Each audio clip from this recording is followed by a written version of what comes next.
빅테크 주식들과 소프트웨어 관련주들이 크게 오르며 나스닥은 또다시 상승세를 이어갔습니다.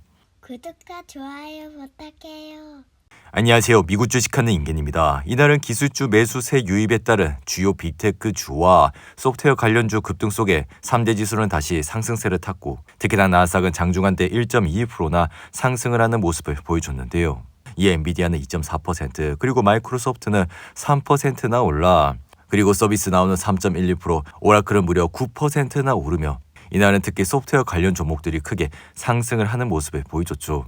이로 인해 최근 흔들렸던 소프트웨어 관련주들이 상승세를 탄 주요 배경은 엔비디아의 젠슨항이 AI가 소프트웨어 산업을 대체할 수 있을 거라는 생각은 세상에서 가장 비논리적인 주장이라고 강하게 반박을 했기 때문인데, 이에 젠슨항은 지난 시스코 AI 서밋에서 이 인공지능 등장으로 기존 소프트웨어 도구가 사라질 것이라는 인식 때문에 많은 소프트웨어 기업 주가가 불필요한 압박을 받고 있다고 설명했고, 결국 AI가 기존 소프트웨어를 대체하는 것이 아니라 오히려 소프트웨어를 활용하는 새로운 도구일 뿐이라고 강조해 AI와 소프트웨어는 경쟁 관계가 아니라 공존 관계라 말하는 모습을 보여줬죠. 이에 인간이나 로봇 모두 새로운 도구를 매번 재발명하기보다는 이미 검증된 도구를 사용하는 것이 결국 더 효율적이라 비유해, 이에 따라 이 같은 발언은 최근 엔트로픽의 클로드와 같은 전문 업무를 자동화하는 AI 모델이 등장하면서 결국 소프트웨어 산업 자체가 위협을 받을 수 있다는 우려에 대한 반응이라고 할 수가 있습니다. 이에 젠슨항의 발언 이후 소프트웨어 관련 주식들이 다시 강세를 보이기 시작했고, 결국 AI 확산으로 이 사업이 위축될 것이라는 시장 해석 자체가 잘못됐다는 점을 증시는 이틀 연속 보여줬다 할 수 있는데요. 이에 현재 시장은 생성형 AI와 자동화 확산으로 소프트웨어 필요성이 줄어들 것이라는 우려를 했지만, AI가 확산될수록 오히려 소프트웨어의 사용 빈도와 중요성은 더 커질 수밖에 없어 결국 인공지능은 소프트웨어를 대체하는 존재가 아니라 활용을 가속화하는 역할에 가깝다고 할 수 있습니다. 이에 결국 우리는 주식을 하면서 돈을 벌어야 되기 때문에 투자 관점에서 이번 소프트웨어 주가 조정은 산업 붕괴가 아니라 AI와의 결합 능력에 따라 기업 가치가 재평가되는 과정으로 보는 것이 타당해, AI가 늘어날수록 데이터 처리, API, 그리고 보안 시스템 통합의 복잡성은 급격히 증가하고, 이를 해결하기 위해선 이 소프트웨어 수요도 구조적으로 확대가 되기 때문에 AI는 소프트웨어 수요를 줄이기보다는 깊이를 더한다고 할 수가 있습니다. 이에 앞으로 AI 관련주 전반에서도 이러한 발언은 하드웨어와 소프트웨어가 대체 관계가 아니라 상호 증폭 관계라는 점은 분명히 보여줘 AI는 기존 산업과 결합돼 가장 큰 생산성과 수익성을 만들기 때문에 결국 이 같은 요인은 실업률을 좀 증가를 시키고 생산성을 올리는 방향성을 제시하므로, 이러한 방향성을 우리는 또 올해도 계속해서 가져가야 될 사항이라고 할 수가 있죠. 이에 지금은 AI를 기존 제품과 워크플로우에 자연스럽게 흡수한 기업일수록 고객에 대한 락인은 강화되고 사용 빈도와 단가는 동시에 상승하는 구조를 갖게 돼, 이 같은 말은 결국 알파벳, 그러니까 구구가 같은 기업이 장기적인 매출 안정성으로 이어진다고 할 수가 있죠. 그리고 또 지금 빅테크의 AI 캐펙스는 먼저 반도체 네트워크 전력 기업의 실적으로 이어지고, 이후 AI 활용 비용 하락을 통해 기업과 개인의 인공지능 사용을 폭증시키며 이 과정에서 소프트웨어 의존도도 결국에는 높아질 수밖에 없다 할 수 있습니다. 그리고 또 최근 시장은 새로운 미 연준 의장 체제 하에서 금리 인하 시점이 예상보다 늦어질 수 있다는 가능성을 빠르게 반영하는 과정에서 단기 물가 지표 변동성과 기술주 중심의 과도한 레버리지 포지션이 맞물려 나스닥을 중심으로 변동성이 확대가 됐기에, 다만 이번 하락은 실물 경제의 악화나 기업 실적 훼손에서 비롯된 것이 아니라 AI 그리고 데이터 센터, 반도체 인프라와 같은 중장기 성장 스토리가 유지되는 상황에서 나타난 단순한 금융시장 조정으로 해석한다는 것이 타당하다고 할 수 있습니다. 이에 지금은 AI는 수요를 자극하는 인플레이션 요인이 아니라 생산성을 끌어올리는 구조적 성장 요인이라는 점이 중요해, 이번 빅테크의 4분기 실적 역시 AI 인프라 투자가 이미 기업의 캐펙스 확대와 데이터 센터 증설, 전력, 그리고 반도체 수요 증가로 실체화되고 있어 이는 단기 금리 변동과 무관하게 중장기 이익 성장으로 연결될 가능성이 굉장히 높다고 할 수가 있죠. 이에 지금은 주식 비중의 구조적 축소보다는 인공지능 그리고 반도체, 데이터 센터, 전력 인프라 중심의 핵심 포지션을 유지해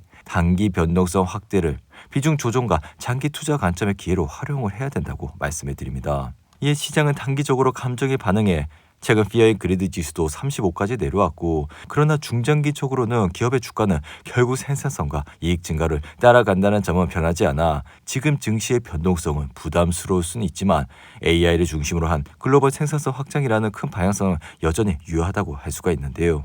그리고 또 지금은 에너지 사업이 새로운 투자 국면에 접어들고 있어. 지금은 미국이 제조업 회기 현상으로 전력 수요가 급증을 하면서 또다시 이러한 에너지 사업이 새로운 시대를 맞이할 가능성이 높다고 할 수가 있죠. 이에 따라 지금 앞으로도 전력 관련 기업들도 관심을 가져야 된다 말씀을 드리고, 여기에 구글은 AI 투자에 또다시 수십조 원 채권을 발행한다는 소식에 XAI 역시 5조 원 규모의 상호대출을 받는다는 내용도 나오고 있다 말씀을 드립니다. 이 알파벳은 이번 4분기 실적에서 1,850억 달러를 쓰겠다고 밝혀 이로 인해 수십조 원에 달하는 대규모 회사채도 발행에 나선다는 내용도 나오고 있다 말씀을 드리는데요. 이에 이러한 채권 발급은 27조 규모로 발행될 계획이라 이미 투자자 수요는 매우 높아 흥행 조짐은 나타날 것이라 예상이 되며, 가장 긴 채권의 만기는 2066년으로 설정되어 있어 결국 40년 이상 장기물도 포함되어 있기에 지금 일부 보도에선 드물게 100년 만기의 초장기 채권 발행선도 언급이 되고 있다 생각이 듭니다. 이에 이러한 움직임은 결국 AI 경쟁이 격화하는 가운데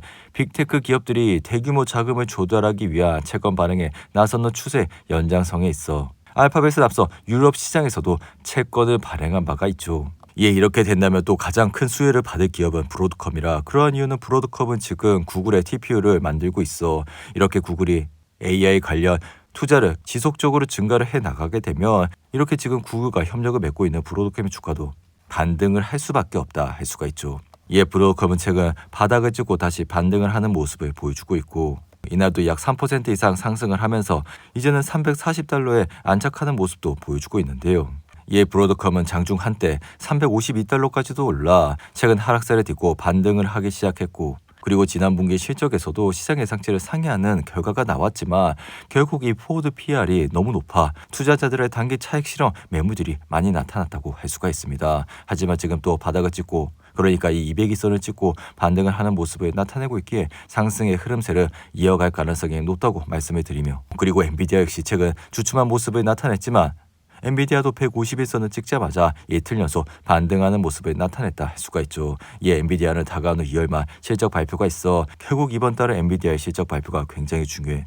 만약에 엔비디아의 실적이 굉장히 잘 나오고 그리고 앞으로도 수요가 정말 폭발적으로 증가할 것이라는 젠슨항의 발언이 나올 것이라 예상이 돼 앞으로 인공지능 시장은 크게 걱정할 필요 없이 많이 내려오면 또 분할로 담아가시는 전략으로 투자를 해 나가시면 좋을 거라 말씀을 드립니다. 그리고 또 지금 마이크론을 보시면 이날 삼성전자와 SK 하이닉스가 페라루빈을 들어가는 HBM을 싹쓸이 했기 때문에 이날 주가가 약 한 2% 이상 하락을 했고, 결국 루빈 칩 출시 이후 12개월간 공급 라인업에 포함이 안 된다는 소식으로 주가는 좀 하락을 하는 모습을 나타냈죠. 이에 올 들어 시장에서 가장 강세를 보였던 종목 중 하나였던 마이크론은 이날 좀 조정을 받았고, 그러한 이유는 삼성과 SK 하이닉스가 페라루빈 GPU에 사용될 6세대 고대역폭 메모리 HBM4를 양산에 들어간다는 소식이 나왔기 때문이라 할 수 있습니다.